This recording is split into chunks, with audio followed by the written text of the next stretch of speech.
भाजपा कभी नहीं चाहेगा कि आदिवासी यहाँ का उत्थान करे। कोई दुकान में सामान लेने के लिए, हम एसी फ्रिज लेने के लिए गए या मोबाइल लेने के लिए गए, तो हम कहते हैं बोलचाल की भाषा में कि ये रिजेक्टेड माल है।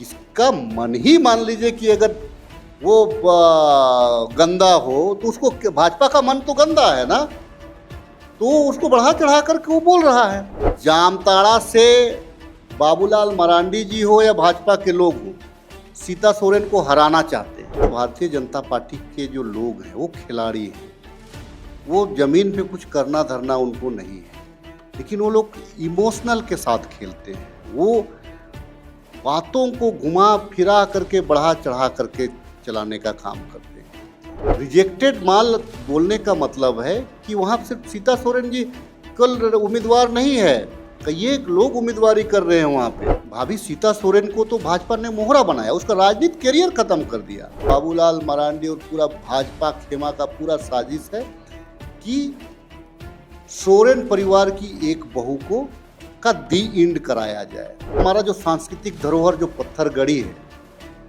उस पे जब FIR हो रहा था तो कहाँ गया था भाजपाइयों का आदिवासियत। अगर भाभी के बारे बोला रहता तो मैं भी डॉक्टर इरफान अंसारी को मैं कहता कि नहीं, आप गलत बोल रहे हैं। राज्य में चुनाव हो और कोई नेता, कोई मंत्री या कोई विधायक कोई विवादित बयान ना दे, ऐसा हो नहीं सकता है। हम आपको बता दें कि जामताड़ा कांग्रेस प्रत्याशी इरफान अंसारी ने बीजेपी प्रत्याशी सीता सोरेन को एक विवादित बयान दिया है। नॉमिनेशन की प्रक्रिया से निकलने के बाद जब मीडिया साक्षात्कार के दौरान इरफान अंसारी से सवाल किया गया तो उन्होंने जवाब दिया कि रिजेक्टेड माल इस क्षेत्र में आए हैं, और साथ ही साथ यह भी कहा कि उधार के खिलाड़ी हैं।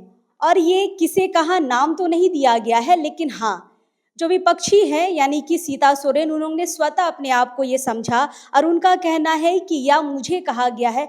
और इस बयान पर बीजेपी का जो राजनीतिक माहौल है बहुत गर्मा गया है।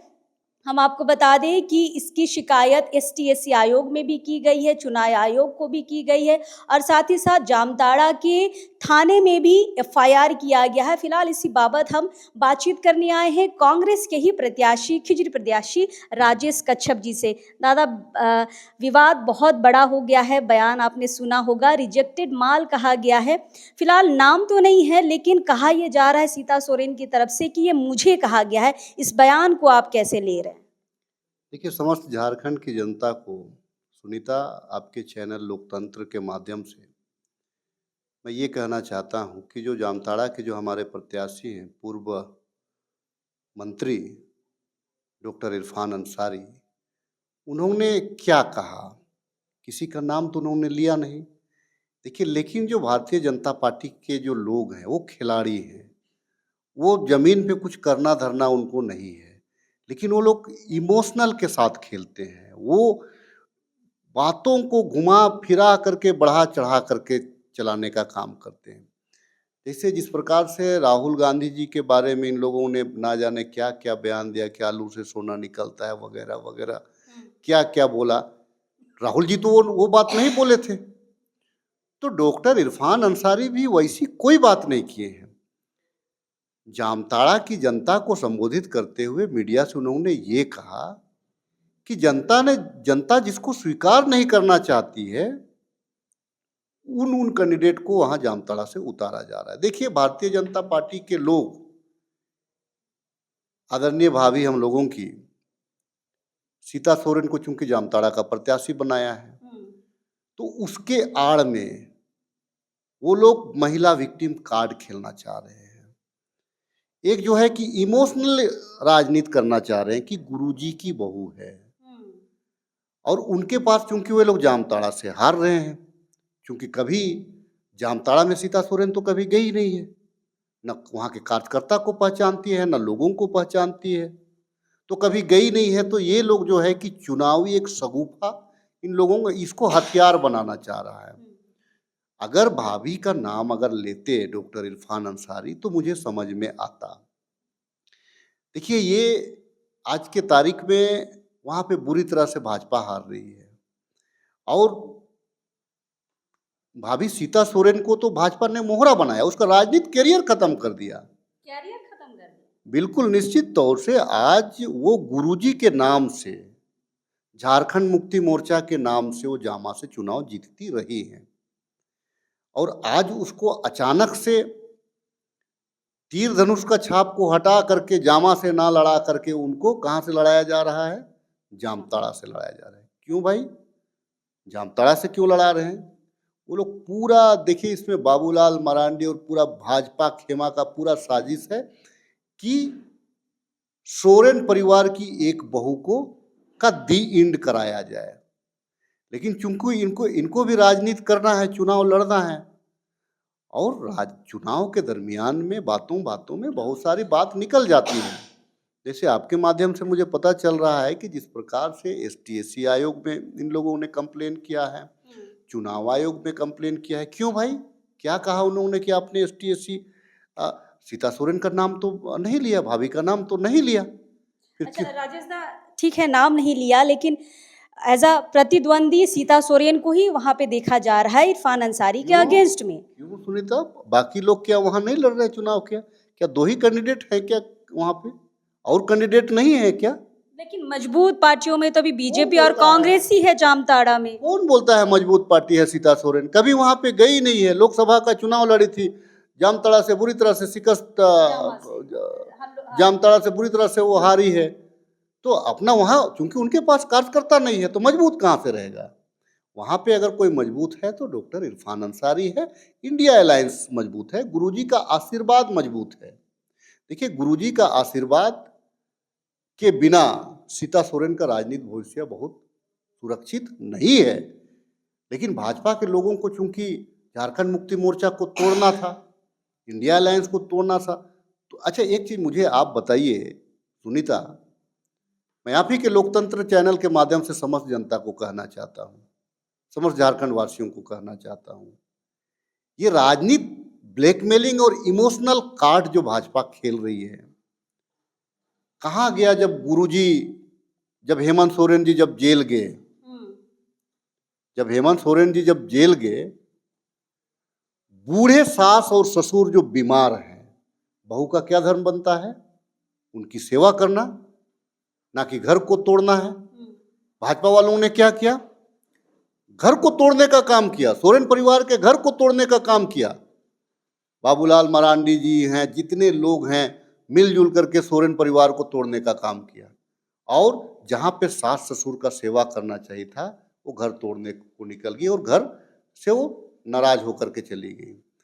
जब हेमंत सोरेन जी जेल में थे, लोकसभा का चुनाव था, तो हमारी भाभी आज के तारीख में डायनामिक लीडर है कल्पना सोरेन जी, जब चुनाव कैंपेन कर रही थी, ना जाने क्या क्या आरोप प्रत्यारोप क्या नहीं बोला हेमंत सोरेन के बारे में और कल्पना भाभी के बारे में। उस टाइम कहाँ गया था इन लोगों का महिला दर्द और महिला के प्रति सिंपैथी? क्या महिलाओं में केवल सोरेन परिवार में केवल सीता भाभी ही है क्या?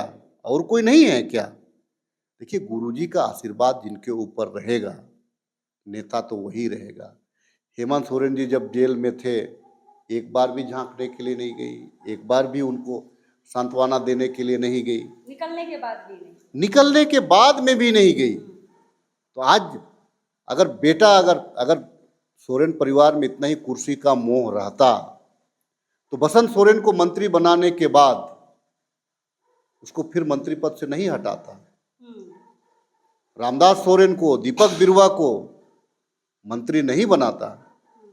देखिए, अच्छा ये सारी चीजें एक तरफ अगर हम कर दे, ठीक है, ये सारी चीजें तो हुई, हर इसका जवाब दुमका लोकसभा के दौरान वहां की जनता ने सीता सोरेन को दे दिया है। लेकिन जो शब्द यूज हुए हैं दादा, रिजेक्टेड माल, ये कहीं ना कहीं सीता सोरेन अपने ऊपर ले ली है। और उनका ये कहना आज प्रेस कॉन्फ्रेंस में भी कह रही थी कि शायद मेरे पति जिंदा होते तो मेरे साथ ये ना होता। वो जो माल शब्द यूज किया गया है, कहीं ना कहीं उनकी भावनाओं को ठेस पहुंचा है। क्या कहेंगे इस पे? देखिए, ये जो है ना, मैं बोला ना कि मैंने ये महिला विक्टिम कार्ड खेला जा रहा है भारतीय जनता पार्टी के द्वारा। वो भाभी है, भाभी के बारे कोई ऐसे नहीं बोलेगा। और रिजेक्टेड माल बोलने का मतलब है कि वहां सिर्फ सीता सोरेन जी कल उम्मीदवार नहीं है, कई एक लोग उम्मीदवारी कर रहे हैं वहाँ पे। मतलब आपका कहना है कि ये सारे उम्मीदवारों के लिए बोला गया है। देखिए वो क्योंकि कोई फील्ड में रहा नहीं, तो लोग बोल दिया कि भाई यहाँ पे कोई लोग फील्ड में नहीं है, सारे लोग रिजेक्टेड है। तो रिजेक्टेड के साथ में आप अक्सर देखिएगा कि वहाँ पे रिजेक्टेड, जैसे हम कोई स्क्रैप के बारे बात करते हैं तो हम बोलते हैं या कपड़ा भी हम लेने जाते हैं तो रिजेक्टेड माल है हम कह देते हैं। या मान लीजिए कि हम कोई दुकान में सामान लेने के लिए, हम एसी फ्रिज लेने के लिए गए या मोबाइल लेने के लिए गए तो हम कहते हैं बोलचाल की भाषा में कि ये रिजेक्टेड माल है। जिसका मन ही मान लीजिए कि अगर वो गंदा हो तो उसको, भाजपा का मन तो गंदा है ना, तो उसको बढ़ा चढ़ा करके वो बोल रहा है। तो ये जो है, क्या अर्थ होता है माल का, मतलब सामान नहीं होता है क्या? इसमें भी प्रयोग किया जाता है, ये बोलचाल की भाषा है। लेकिन सीता भाभी के बारे में डॉक्टर इरफान अंसारी कभी बहुत सम्मान करते हैं, मैंने देखा है विधानसभा में। पार्टी में रह चुके हैं दोनों, एक अलायंस सरकार में रह चुके हैं, पार्टी में तो कांग्रेस और जेएमएम की बात है, लेकिन बहुत सम्मान, आज भी सम्मान करते हैं। और आज जिस प्रकार से उनको वहां से उतारा गया, देखिए मैं एक चीज बता, भारतीय जनता पार्टी के पेट में बहुत दर्द होता है, कोई भी चीज को लेकर को लोग मुद्दा बनाता है। बाबूलाल मरांडी जी से मैं एक सवाल पूछना चाहता हूं। जब हेमंत सोरेन जी जब जेल में थे, सुधीर चौधरी ने, पत्रकार ने क्या कहा था कि 100 साल पहले आदिवासी जंगल में रहते थे, वो कंदमूल खाते थे, वो पत्ता का वो तंडक ने कपड़ा पहनते थे। उस टाइम बाबूलाल मरांडी जी का आदिवासियत नहीं जगा क्या? उस टाइम कहाँ गया था? तो ये लोग सत्ता के लालची हैं, सत्ता के भूखे हैं। देखिए इन लोगों के पास में कोई मुद्दे तो है नहीं कि और कुछ बोलेगा। तो एक भाई जीतने वाला सीट है। देखिए और ये लोग, मैं बता दूं, जामताड़ा से बाबूलाल मरांडी जी हो या भाजपा के लोग हो, सीता सोरेन को हराना चाहते हैं। हराना क्यों चाहते हैं? प्रेम से बीजेपी में लेके आए हैं, मोदी का परिवार बनाए हैं। देखिए हराना इसीलिए चाहते हैं कि कोई नहीं चाहेगा कि संथाल में कोई ट्राइबल लीडर फिर पनप करके सामने आवे। ये बात बीजेपी नहीं चाहेगी कोई आदिवासी महिला अच्छे पायदान पे पहुंचे, कभी नहीं चाहेगा। कभी हेमंत सोरेन आदिवासी है इसीलिए तो उसको जेल भेज दिया, क्या प्रमाण था उसके पास में? भाजपा कभी नहीं चाहेगा कि आदिवासी यहाँ का उत्थान करे। तो क्या बीजेपी में आके सीता सोरेन शिकार हो गई हैं? बहुत बड़ा गलती की है। सीता सोरेन ही नहीं, गीता कोड़ा भी, चंपाईदा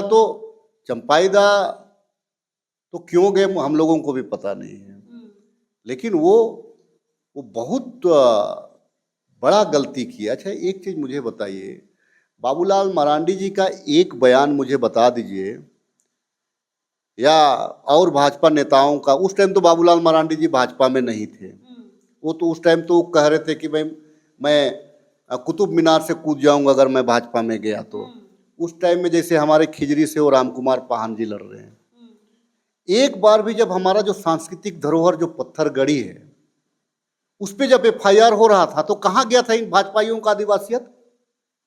पत्थरगढ़ी हमारा तो सांस्कृतिक धरोहर है ना, तो कहाँ गया था उन लोगों का आदिवासी प्रेम?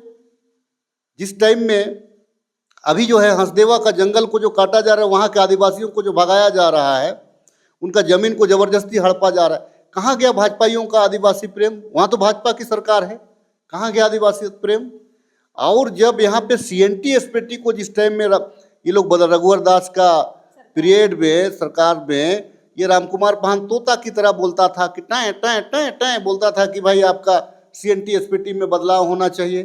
कहाँ गया था आदिवासियत प्रेम इन लोगों का? अभी जो हेमंतो बिश्व शर्मा जी यहाँ पे आए हैं सह प्रभारी बन करके, मुझे बता दें कि हमारा जो असम का लोग वहाँ पे रहता है, असम में, जिसको हेमंतो जी क्या कहते हैं, उनको टी ट्राइब, और यहाँ कहते हैं आदिवासी प्रेम दिखा रहे हैं। क्यों भाई? आपको अगर आदिवासियत प्रेम दिखाना है, वे हमारे रिश्तेदार हैं, हमारे खून के हैं। अगर आप हमको आदिवासी करें तो उनको भी पहले आदिवासी का दर्जा दीजिए आप। अगर उनको आदिवासी का दर्जा दीजिएगा तो हम आपको ऊंचा पिढ़ा देंगे, लेकिन पहले आपको वहाँ अनाउंस करना पड़ेगा कि हम उनको आदिवासी का दर्जा देंगे, टी ट्राइब नहीं कहेंगे। तो आप ये कहना चाह रहे हैं कि बीजेपी जो है वो चेहरा देख के या पार्टी देख के आदिवासी प्रेम जगाती है? देखिए आज जो मणिपुर में जो आदिवासियों के साथ जो हुआ, वो कौन है जिनको नंगा करके वहाँ की बहनों को पीटा गया? मणिपुर के हमारे आदिवासी भाई है ना, ठीक है हमारा नस्ल अलग हो सकता है लेकिन है तो आदिवासी। तो वहाँ मणिपुर में क्यों नहीं बोल रहा है ये लोग? वहाँ तो मोदी जी भी नहीं बोल रहे, अमित शाह भी नहीं बोल रहे, कोई कैबिनेट नहीं बोल रहा, ना हेमंत बिश्व शर्मा जी बोल रहे हैं, ना शिवराज सिंह चौहान बोल रहा है, ना कोई भाजपा का नेता बोल रहा है। वहाँ तो कोई नहीं बोल रहा है। वे भी तो मणिपुर के लोग भी तो आदिवासी है, उस पर क्यों नहीं बोल रहे? वहाँ नंगा घुमाया गया, उनके साथ में ना जाने क्या किया गया, बलात्कार किया गया, यातनाएं दिया गया, उनको रोड से पीटा गया, नंगा नंगा पूरे सरेआम घुमाया गया मार्केट में। वे भी तो आदिवासी है, उसके बारे में ये लोग क्यों नहीं बोल रहे हैं? हमारे यहाँ पे रांची में एक है भाजपा नेत्री है सीमा पात्रा, एक आदिवासी बेटी बहन के आदिवासी जो बहन के साथ में क्या नहीं किया? उनके शरीर को रोड से दागने का काम, उनका चेहरा को जला दिया, उसका हाथ को जला दिया, उसको मारा पीटा, कई एक दिनों तक भूखे रहा। कहाँ गया उस टाइम में बाबूलाल मरांडी जी और अन्य लोगों का आदिवासियत प्रेम? मतलब चेहरा देख के करोगे क्या? मतलब भाजपा करे तो सब कुछ ठीक है, कोई अगर गलती से, और वो भी बोला भी नहीं है इरफान अंसारी। मतलब शब्दों के साथ छेड़छाड़ करके खेला जा रहा है, क्या लग रहा है? यही तो माहिर है भाजपा के लोग। ये लोग आईटी सेक्टर में, चूंकि पैसा है इनके पास, पूंजीपति पूरा पूरा यहाँ पे पैसा लग रहा है पूंजीपतियों का, तो ये लोग शब्दों का हेरा फेरी करने जानता है और शब्दों का घोल मोल करने जानता है। उसका कई एक अर्थ निकलता है, कई एक शब्द का कई अर्थ निकलता है, तो उस अर्थ को तूल देने में ये लोग लगा हुआ है। अगर आप वैसे देखेंगे तो पार्यायवाची शब्द तो कई एक, हर कुछ का पार्यायवाची शब्द है, तो आप उस पार्यायवाची शब्द के पीछे जाएंगे तब तो कुछ आदमी एक शब्द नहीं बोल पाएगा। बोलते बोलते लय में बोलचाल की भाषा का प्रयोग लोग करता है। बीजेपी ये भी कह रही है कि ठीक है दादा, हम लोग बाकी चीज़ें भी छोड़ देते हैं, लेकिन बीजेपी ये कह रही है कि इस बयान से आदिवासी महिला विरोधी ये बयान लग रहा है, महिला विरोधी बयान ये लग रहा है। इसको कैसे देखिएगा? चूंकि आप भी आदिवासी हैं, ठीक है पार्टी अलग है, लेकिन आदिवासी महिला विरोधी नहीं लग रहा आपको ये बयान? कहाँ किनके बारे बोला? कभी तो नहीं, वो तो जनरल सीट है। वो जो जामताड़ा जो है रिजर्व सीट तो है नहीं, तो जामा से भाभी को क्यों नहीं लड़वाया? सीता भाभी को, उनको क्यों जामताड़ा से लड़वा रहा है? अगर भाभी के बारे बोला रहता तो मैं भी डॉक्टर इरफान अंसारी को मैं कहता कि नहीं आप गलत बोल रहे हैं, लेकिन कभी उन्होंने, मेच्योर पॉलिटिशियन है, आदिवासी के साथ में आप उनके क्षेत्र में चले जाइए, आदिवासी के सदन में वो आदिवासी प्रेम झलकता है उनका, आदिवासियों के प्रति सदन में खुल करके वो भाजपा से लड़ते हैं। आप उनका क्षेत्र में गया हूँ, आदिवासियों से राखी बंधाते हैं, आदिवासियों के बीच में जाते हैं, आदिवासियों के घर में खाते पीते हैं, आदिवासियों के साथ उठते बैठते हैं, आदिवासियों के साथ में उनका प्रेम है। आज भी जितना आदिवासी उनको मानता है, जितना उसको मुस्लिम कम्युनिटी मानता है, उतना आदिवासी भी मानता है। मैंने देखा है इस चीज को। किसी भी गांव में वो चले जाते हैं तो लगता है कि उनका कोई उद्धार करता है, उस टाइप का लोग मानता है उसको। मैं गया हूँ उसके। ये महिला विरोधी बयान नहीं लगता है? नहीं, महिला के बारे में कभी नहीं कहा। वहाँ तो कई एक कैंडिडेट हैं, कई एक कैंडिडेट के बारे में उन्होंने कहा, जितने कैंडिडेट हैं कोई क्षेत्र का सेवा नहीं किया है, उसको लेकर के उन्होंने कहा है। तो देखिए, भाजपा बातों को, शब्दों को इस्तेमाल करना जानती है, वो इस्तेमाल कर रही है और लोगों में एक चुनावी गेन करना चाहते हैं। लेकिन झारखंड की जनता भाजपा से का हर चाल को समझती है, चाहे वो आप महिला कार्ड खेलें, चाहे आप आदिवासी कार्ड खेलें। अगर आदिवासी कार्ड खेलना ही था तो ना जाने क्या क्या नहीं कहा कल्पना भाभी के बारे में, क्या नहीं कहा इन लोगों ने। अच्छा, उस वक्त तो खुद सीता सोरेन ने भी कल्पना जी के बारे बहुत सारी चीज़ें कही थी, बेटियों ने कई चीज़ें कही थी, लेकिन शायद वो सारी चीज़ें दब गई हैं और ये रिजेक्टेड माल अभी उभर कर सामने आ रहा है। देखिए, बेटियां तो हमारी बेटियां हैं, बेटियों के बारे में नहीं कहूँगा। बेटियां अभी छोटी हैं, अभी नौजवान हैं। मैं उनके लिए, उनके उज्जवल भविष्य की मैं निश्चित तौर से शुभचिंतक भी हूँ। वे कामयाब इंसान बने, दोनों बेटियां कामयाब इंसान बने। मैं दिल से और ईश्वर से भी मैं प्रार्थना करता हूँ। लेकिन जहाँ राजनीति की बात आती है तो बेटियां तो चलिए कह रही थी, लेकिन वहाँ तो सीता भाभी को भी रोकना चाहिए था ना। सीता भाभी तो बच्ची नहीं थी। जब अपनी चाची के बारे में जब उल्टा सुधा उलूल जुलूल जब कह रहा था तो उस टाइम रोकना चाहिए था ना, सीता भाभी को भी रोकना चाहिए था। सीता भाभी ने स्वयं कहा, स्वयं बोला। उन्होंने तो यहाँ तक कहा कि दुर्गादा का हत्यारा है ये परिवार। तो फिर आप यहाँ पे 10 साल तक क्या कर रही थी भाई, अगर हत्यारा है तो? दुर्गा भाभी ने कहा इस बात को, नहीं आपका सीता भाभी ने कहा कि दुर्गा दा का हत्यारा है सोरेन परिवार। तो फिर आप सोरेन परिवार से अगर उतना ही आपको उस टाइम में पति प्रेम था, तो फिर आप वहां सोरेन परिवार के साथ आप क्या कर रहे थे? तो देखिए, ये राजनीति शिकार हो गई है, भाजपा का मकड़जाल में फंस गई है। और भाजपा का मकड़जाल से अगर नहीं निकलेगी ना, अभी भी मैं कहता हूँ सीता भाभी को जा करके, गुरुजी बहुत बड़े नेता हैं। गुरुजी आज पूरे देश में अगर ट्राइबल लीडरशिप में अगर देखिए तो गुरुजी के कद के बराबर कोई नेता है क्या? ट्राइबल नेता नहीं दिखता है। आज भी जा करके सीता भाभी क्योंकि बहू हैं, तो आज भी जा करके गुरुजी के पास में बैठ करके उनसे आशीर्वाद लेना चाहिए और परिवार में वापस आना चाहिए, घर वापसी करनी चाहिए, ना कि भाजपा का इशारा पे उसको परिवार को तोड़ना चाहिए।